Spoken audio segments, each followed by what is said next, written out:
क्या आपने कभी सोचा है कि जिस रामायण ने मर्यादा, धर्म और आदर्श सिखाए, उसकी शुरुआत एक राजा के आंसुओं से होती है। ये कोई साधारण कथा नहीं, ये है रामायण, एक ऐसी गाथा जो केवल सुनी नहीं जाती, जी जाती है। इस श्रृंखला में हम पूरा रामायण आपके सामने जीवंत करेंगे, जन्म से लेकर युद्ध तक, वियोग से लेकर विजय तक और अंत में धर्म की स्थापना तक। ये कोई एक वीडियो नहीं, यह एक महायात्रा है। रामायण के 7 कांड हैं: बालकांड, अयोध्या कांड, अरण्य कांड, किष्किंधा कांड, सुंदर कांड, युद्ध कांड और उत्तर कांड। और आज हम इस दिव्य यात्रा की पहली सीढ़ी पर खड़े हैं। आज से आरंभ होता है बालकांड, और बालकांड का पहला अध्याय है एक ऐसे राजा की पीड़ा जिसके पास सब कुछ था, पर फिर भी कुछ अधूरा था।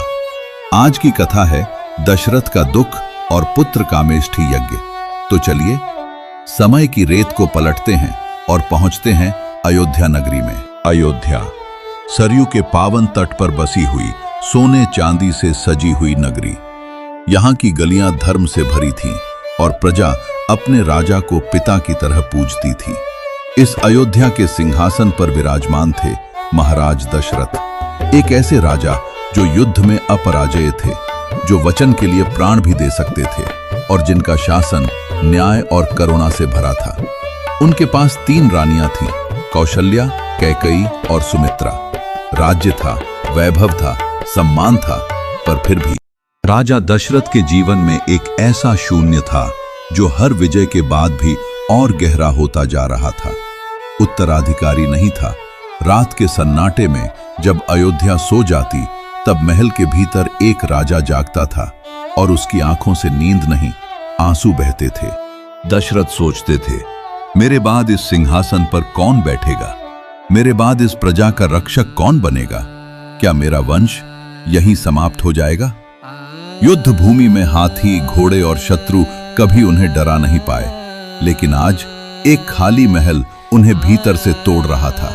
कई बार उन्होंने देवताओं से प्रार्थना की, कई बार यज्ञ किए, कई बार दान दिया, लेकिन वर्षों बीत गए और गोद सूनी ही रही। रानी कौशल्या की आंखों में मातृत्व की प्रतीक्षा थी, कैकेयी का हृदय आशा से भरा था और सुमित्रा मौन प्रार्थनाओं में जी रही थी। और एक दिन दशरथ ने निर्णय लिया, यदि मेरा भाग्य मौन है तो मैं धर्म की आवाज को बुलाऊंगा। महर्षि वशिष्ठ को बुलाया गया। दशरथ ने सिर झुकाकर कहा, गुरुदेव, राज्य सुरक्षित है, प्रजा सुखी है, पर मेरा वंश अधूरा है। महर्षि वशिष्ठ ने गंभीर स्वर में उत्तर दिया, राजन, यह केवल आपका दुख नहीं है, यह धर्म की योजना का आरंभ है। उन्होंने कहा, महर्षि ऋष्यशृंग को बुलाइए, केवल वही पुत्र कामेष्ठी यज्ञ संपन्न करा सकते हैं। अयोध्या में यज्ञ की तैयारी आरंभ हुई। धरती शुद्ध की गई, वेद मंत्र गूंजने लगे, हवन कुंड प्रज्वलित हुआ, अग्नि की ज्वाला आकाश को छूने लगी और तभी अग्निदेव प्रकट हुए। उनके हाथों में एक दिव्य पात्र था। उन्होंने कहा, राजन दशरथ, ये देवताओं का प्रसाद है, इसे अपनी रानियों को दीजिए। आपके वंश में 4 दिव्य आत्माएं जन्म लेंगी। उस क्षण अयोध्या नहीं जानती थी कि यह केवल पुत्रों का जन्म नहीं, अवतार की भूमिका लिखी जा रही थी। जिस यज्ञ में अग्नि प्रकट हुई, वही यज्ञ इतिहास को बदलने वाला था, क्योंकि अब केवल राजा को पुत्र नहीं मिलने वाले थे, अब धर्म स्वयं धरती पर आने वाला था।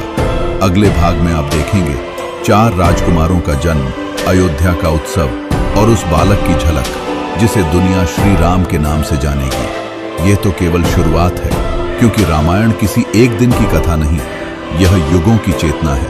तो बने रहिए इस श्रृंखला के साथ, क्योंकि अगली कड़ी में अवतार का जन्म होगा।